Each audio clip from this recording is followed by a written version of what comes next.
जितने भी छात्र सेकंड सिटिंग में सोशल साइंस का एग्जाम दे के आए हैं, फटाफट आप लोग आंसर की मिला लीजिए। मेरे पास सेट कोड जे है, ठीक ना। चलिए 100% सभी का उत्तर सही हम आपको बताएंगे।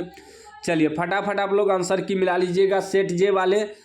अगर आपका सेट जे है तो अच्छा वाली बात है, जिसका नहीं है तो वीडियो को रोक रोक कर आंसर मिला लीजिएगा। पहला प्रश्न पूछा गया था कि इंदिरा गांधी नहर किस राज्य में स्थित है, तो सी हो जाएगा राजस्थान। चलिए अगला प्रश्न देख लीजिए, 2 नंबर का है।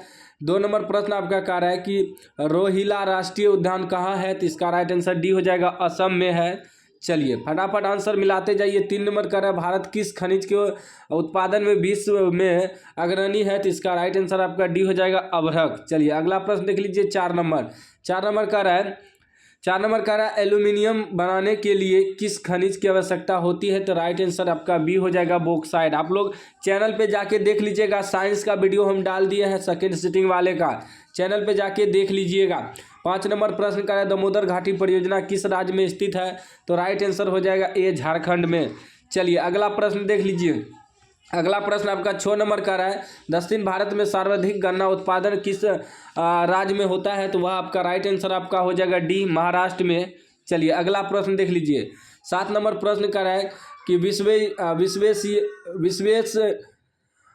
Visvesvaraya iron and steel limited कहाँ स्थित है, तो राइट आंसर आपका डी हो जाएगा, दुर्गापुर। चलिए अगला प्रश्न 8 नंबर का है कि कौन सा शिपयार्ड भारत के लिए युद्धपोत बनता है, तो इसका राइट आंसर आपका 8 का सी हो जाएगा, चेन्नई। चलिए अगला प्रश्न देख लीजिए।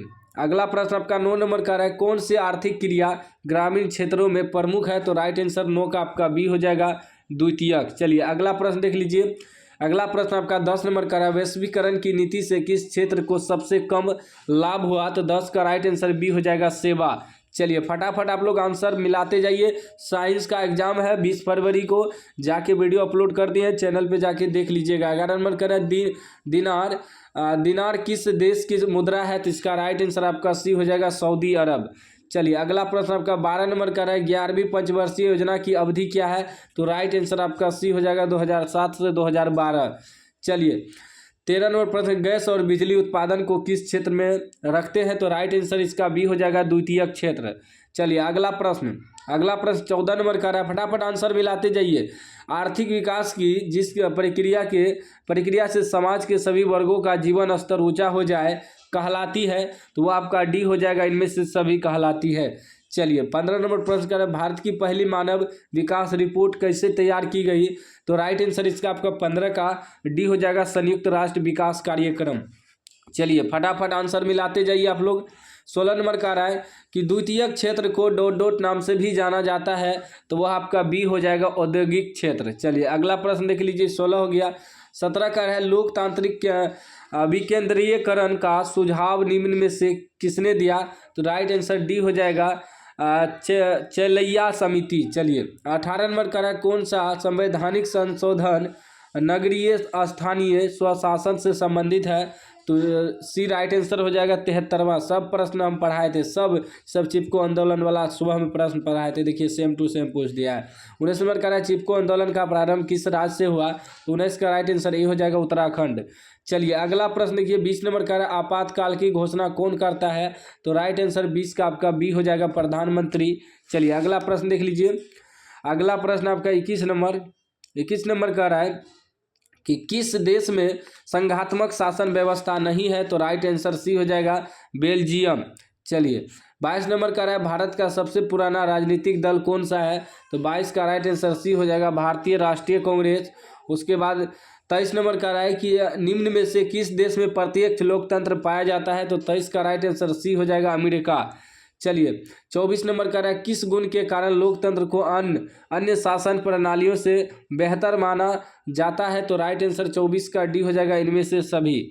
चलिए अगला प्रश्न देखिए, 25 नंबर का है, भारत में सर्वप्रथम राष्ट्रीय आय का अनुमान कब लगाया गया, तो 25 का राइट आंसर आपका सी हो जाएगा, 1868। चलिए 26 नंबर प्रश्न आपका कह रहा है, चक्रीय प्रभाव का संबंध निम्न में से किससे है, तो 26 का राइट आंसर डी हो जाएगा, इनमें से सभी। 27 का आय और उपभोग का अंतर कहलाता है, तो वह आपका बचत कहलाता है, बी राइट आंसर हो जाएगा। चलिए 28 नंबर का है कि सूक्ष्म वित्तीय संस्थाओं की शुरुआत किस देश से हुई, 28 का राइट आंसर सी होगा, बांग्लादेश। चलिए अगला प्रश्न आपका 29 का सकल घरेलू उत्पाद जीडीपी में सबसे कम योगदान किस क्षेत्र का है? तो वह आपका हो जाएगा द्वितीय क्षेत्र, बी राइट आंसर हो जाएगा। चलिए 30 नंबर का निम्न में से क्या आर्थिक आधारभूत संरचना का अंग है? तो वह आपका हो जाएगा डी यातायात। चलिए अगला प्रश्न देख लीजिए 31 का है विश्व व्यापार संगठन का मुख्यालय कहाँ है स्थित है? तो बी राइट आंसर हो जाएगा जेनेवा। 32 का राष्ट्रीय आय का अर्थ है? तो 32 का राइट आंसर डी हो जाएगा किसी अर्थव्यवस्था की सभी अंतिम वस्तुओं और सेवाओं का मौद्रिक मूल्य। चलिए अगला प्रश्न देखिए 33 का कौन सी नदी बंगाल के शौक के रूप में जानी जाती है? तो वह आपका हो जाएगा 33 का सी दामोदर घाट। चलिए अगला प्रश्न आपका 34 का है कि महासागर तल के कंपन का संबंध है? तो वह आपका है बी सुनामी से संबंध है। चलिए 35 नंबर का है मेघालय किस राज्य को काट कर बनाया गया है? तो 35 का राइट आंसर डी हो जाएगा असम। उसके बाद 36 का है समवर्ती सूची के विषयों पर कानून बनाने का अधिकार किसे प्राप्त है? तो 36 का राइट आंसर सी हो जाएगा ए बी दोनों। चलिए 37 नंबर का है ग्राम कचहरी का प्रधान कौन होता है? तो वह आपका हो जाएगा बी सरपंच होता है। चलिए 38 का है जनमत पर आधारित शासन है? तो वह आपका 38 का बी हो जाएगा तानाशाही। उसके बाद 39 का है सरपंच का निर्वाचन कौन करता है? तो वह आपका 39 का सी हो जाएगा मुखिया और सरपंच। चलिए अगला प्रश्न देख लीजिए मुखिया और सरपंच नहीं होगा, सरपंच का निर्वाचन कौन करता है? तो ग्राम सभा सदस्य नहीं। चलिए इसका आंसर आप लोग क्या मारे हैं 39 का बताइए, इसमें थोड़ा डाउट है। 40 का है सप्तदलीय गठबंधन कहाँ बना है? तो 40 का राइट आंसर ये हो जाएगा भारत। चलिए अगला प्रश्न आपका 41 का है कि सार्डिनिया का राजा कौन था? तो इसका राइट आंसर हो जाएगा विक्टर इमैनुअल। चलिए अगला प्रश्न 42 नंबर का है कि 1919 में थर्ड इंटरनेशनल की स्थापना किसने की? तो इसका राइट आंसर आपका बी हो जाएगा लेनिन ने किया। चलिए अगला प्रश्न आपका 43 का इटली के एकीकरण का प्रमुख नायक कौन था? तो 43 का राइट आंसर डी हो जाएगा इनमें से सभी। चलिए 44 का 1917 की पहली रूसी क्रांति किस नाम से जानी जाती है? तो 44 का राइट आंसर ये हो जाएगा अक्टूबर क्रांति। उसके बाद आपका 45 नंबर प्रश्न का है निम्न में से कौन उदारवादी नेता नहीं है? तो 45 का राइट आंसर बी हो जाएगा फिरोज शाह मेहता।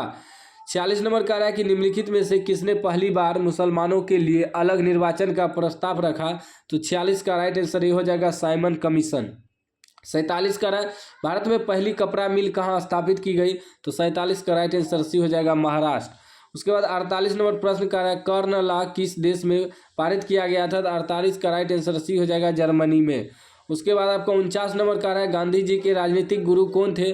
तो 49 का राइट आंसर ये हो जाएगा गोपाल कृष्ण गोखले। यह भी प्रश्न हम पढ़ाए थे। 50 का निम्न में कौन मित्र राष्ट्रों के गुट में शामिल नहीं था? तो 50 का राइट आंसर डी हो जाएगा रूस। चलिए अगला प्रश्न देख लीजिए 51 का है संवाद कौमुदी का प्रकाशन किस भाषा में हुआ? तो 51 का राइट आंसर सी हो जाएगा मराठी।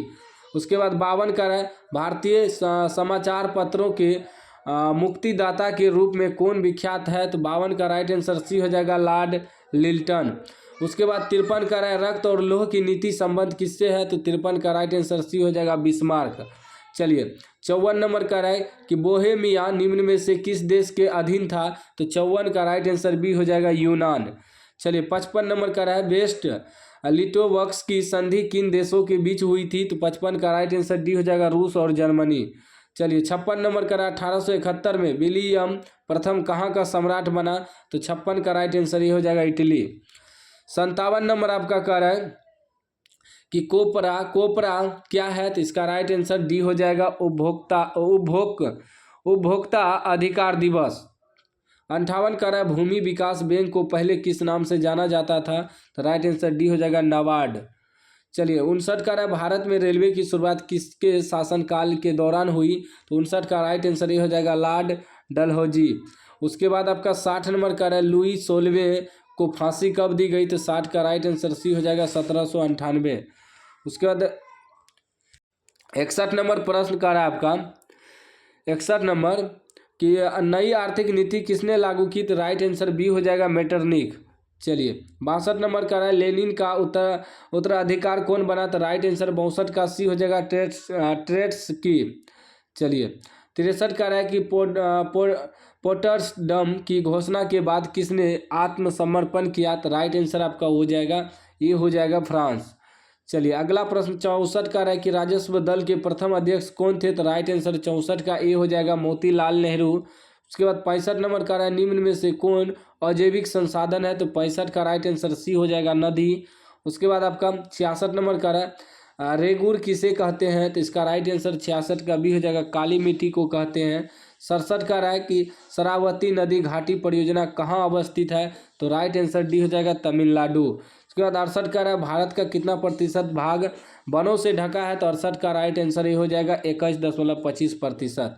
चलिए 69 नंबर का रहा है कि नहर कटिया तेल क्षेत्र कहाँ स्थित है, तो राइट आंसर बी हो जाएगा असम में स्थित है। चलिए 70 का प्रथम राष्ट्रीय दल नीति कब अपनाई गई थी, 70 का राइट आंसर बी हो जाएगा 1982। 71 का बिहार में किस वर्ष सबसे भयंकर भूकंप आया, तो वह हो जाएगा डी 1934 ईस्वी। चलिए 72 का निम्न में से कहाँ ताप विद्युत उत्पादन केंद्र स्थित है, तो 72 का राइट आंसर ये हो जाएगा बरौनी। उसके बाद 73 का उत्तर मध्य रेलवे का मुख्यालय निम्न में से कौन है, तो 73 का राइट आंसर ये हो जाएगा इलाहाबाद। चलिए 74 का ऑल इंडिया रेडियो की शुरुआत कब हुई, तो राइट आंसर 74 का भी हो जाएगा 1936 ईस्वी। चलिए 75 का भारत में सड़कों की लंबाई की दृष्टि से प्रथम स्थान किस राज्य का है, तो इसका राइट आंसर सी हो जाएगा महाराष्ट्र। उसके बाद 76 का निम्नलिखित में से कौन राज्य चक्रवर्ती तूफान से सर्वाधिक प्रभावित है, तो राइट आंसर ये हो जाएगा ओडिशा। उसके बाद आपका 77 का है कि आसवान बांध किस नदी पर बना है, तो राइट आंसर आपका 78 का बी हो जाएगा अमेजन। 79 नंबर का है कि रिक्टर पैमाना का उपयोग किस आपदा में होता है, तो वह हो जाएगा भूकंप, सी राइट आंसर। 80 नंबर का पूर्वी बिहार प्राय किस आपदा से ग्रसित रहता है, तो राइट आंसर डी हो जाएगा। आप लोग चैनल को फटाफट सब्सक्राइब कर लीजिए, साइंस का वीडियो अपलोड हो चुका है, जाके देख लीजिए।